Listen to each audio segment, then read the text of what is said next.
En Afrique de l'Ouest, les jeunes de 15 à 19 ans représentent 40% de la population. En Côte d'Ivoire et en Guinée, plus d'un adolescent sur 3 âgé de 15-19 ans a déjà eu des rapports sexuels avant l'âge de 15 ans. Plus de la moitié des jeunes filles ont déjà eu un enfant ou sont tombées enceintes avant l'âge de 19 ans. Cette situation appelle donc à fournir des informations essentielles aux jeunes afin de relever leur niveau de connaissance sur les thématiques de droit en santé sexuelle et reproductif. C'est dans ce contexte particulier que le projet Educaso a été mis en œuvre afin de contribuer à une meilleure prise en compte de l'éducation complète à la sexualité dans les programmes scolaires de la Côte d'Ivoire et de la Guinée. Pour atteindre cet objectif, une vaste campagne de communication et de mobilisation sociale et politique a eu lieu.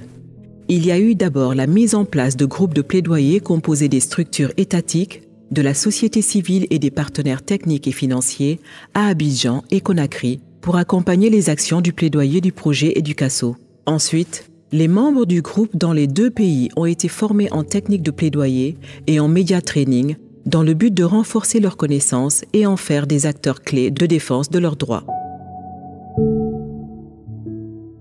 Au terme de ce long processus de formation, de communication et de plaidoyer, les ministères de l'Éducation nationale en Guinée et Côte d'Ivoire se sont engagés à accélérer le processus d'intégration de l'éducation complète à la sexualité dans les programmes scolaires de leur pays.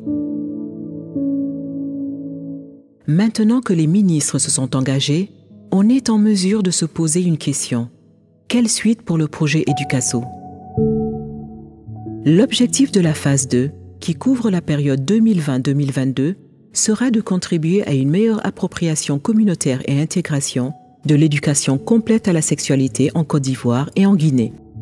Cependant, plusieurs défis devront être relevés.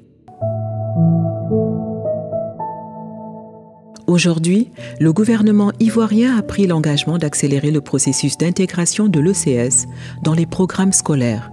Quels sont donc les besoins et priorités pour ce pays pour une prise en compte totale dans le système éducatif? Notre grande priorité, c'est la formation des enseignants.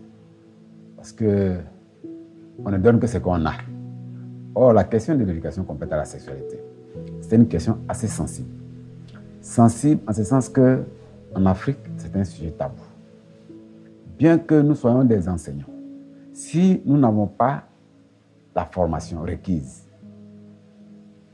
en matière de pratiques pédagogiques, en matière de techniques de communication, pour mieux aborder la question, il va être difficile pour les enseignants de donner ces connaissances aux enfants.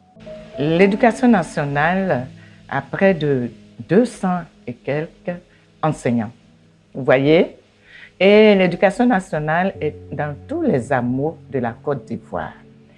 L'éducation complète à la sexualité doit aller dans tous les hameaux de la Côte d'Ivoire. Donc, la priorité, c'est de communiquer de telle sorte que tous ces enseignants, tous les élèves qui sont dans ces hameaux, c'est-à-dire que ce soit en milieu urbain, rural ou interurbain, que tout le monde puisse être informé et avoir les informations justes et être éclairé sur cette thématique. Donc, la priorité, former les enseignants, sensibiliser la communauté et aussi, tout cela ne peut se faire si nous ne sommes pas accompagnés. À l'instar de la Côte d'Ivoire, la Guinée a également pris l'engagement d'opérationnaliser l'enseignement de l'ECS dans leur curricula scolaire. Cependant, des défis financiers se dressent devant eux, liés notamment à la formation des enseignants et à la confection des manuels. Le constat que nous avons fait, c'est quoi? C'est que bien qu'il y a des notions d'ECS dans les programmes, elles ne sont pas suffisantes. Donc les programmes qu'on va réviser très bientôt permettront de prendre en compte beaucoup de concepts, beaucoup de notions sur l'ECS pour que les élèves, pendant qu'ils sont à l'école, soient suffisamment formés, suffisamment préparés à affronter la vie, à éviter ces fléaux aujourd'hui qui contribuent, si vous voulez, à leur déscolarisation dans le système scolaire. Mais une fois que les programmes seront révisés et que l'ECS est pris en compte, il y aura une formation à grande échelle avec l'appui des partenaires qui sera réalisée, qui va toucher, si vous voulez, les encadreurs pédagogiques, les enseignants en situation de classe, pour qu'ils s'approprient de toutes les notions, de tous les concepts liés, disons, à l'éducation complète à la sexualité. Pendant 2 années, le projet Educaso a été accompagné par Amplify Change en mettant à notre disposition des moyens financiers et techniques pour faciliter l'atteinte de nos résultats. Pour réaliser toutes ces actions, les partenaires en Guinée et Côte d'Ivoire auront besoin d'accompagnement financier pour assurer la formation des enseignants. Je profite de l'opportunité pour demander aux bailleurs de fonds. C'est un cri de cœur de venir au secours de la Côte d'Ivoire.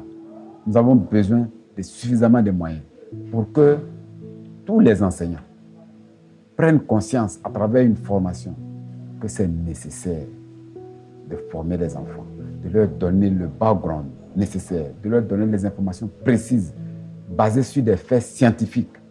Aujourd'hui, la priorité que nous avons, c'est vraiment la formation des enseignants. C'est la formation, qui passe obligatoirement par la mobilisation de ressources. Vous savez, l'État ne peut pas faire tout. L'État a des priorités, et même des priorités parmi les priorités. C'est pour cela, à tout moment, on se bat aussi, vous nous voyez à longueur de journée, pour mobiliser des ressources des PTF pour nous accompagner dans la mise en œuvre cohérente de ce programme. Au bout de 2 ans de mise en œuvre, nous avons obtenu des engagements des ministères pour faciliter l'opérationnalisation de l'éducation complète à la sexualité au niveau des enseignements dans les 2 pays. Malgré cet engagement obtenu de part et d'autre, les défis subsistent, notamment la formation des enseignants pour une meilleure appropriation des curricula, mais aussi le renforcement des connaissances des communautés en matière de CS pour comprendre les tenants et les aboutissants ainsi que les contenus qui seront enseignés à leurs enfants. C'est pourquoi nous appelons tous les partenaires techniques et financiers à nous rejoindre dans cette action et de pouvoir mettre à disposition des fonds pour que ces États puissent poursuivre jusqu'au bout leur engagement et qu'enfin l'éducation complète à la sexualité soit effective dans les cursus d'enseignement en Côte d'Ivoire et en Guinée. Pour Educaso, les objectifs à financer en complément des fonds d'Amplify Change se résument ainsi.